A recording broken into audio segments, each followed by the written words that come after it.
আসসালামু আলাইকুম রহমতুল্লাহ বরকাত। বন্ধু, আপনার জন্য একটি ভিডিও নিয়ে এসেছি, একটু ধৈর্য সহকারে এবং কি আমাদের এই ভিডিওটা যদি ভালো লাগে আমাদের পাশে রাখলাম।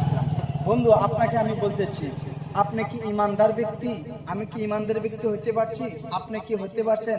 একটু ভিডিওটি ধৈর্য সহকারে দেখবেন বলে আশা রাখলাম। আল্লাহ নবী সাল্লাল্লাহু তাআলা সাল্লাম বলেছেন, ইমানদার ওইজন ব্যক্তি ইমানওয়ালা যেজন ব্যক্তি নিজের জন্য পছন্দ করে এবং কি অপর ভাইয়ের জন্য সেটাই পছন্দ করে।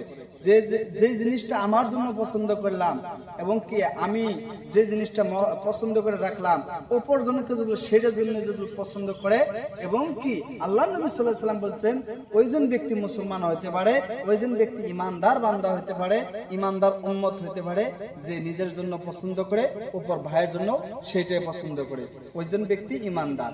বন্ধুরা, আপনারাও বেশি বেশি করে আপনার জন্য যেটা পছন্দ করবেন, অপর ভাইয়ের জন্য আপনার ভাইয়ের জন্য সেটাই পছন্দ করবেন।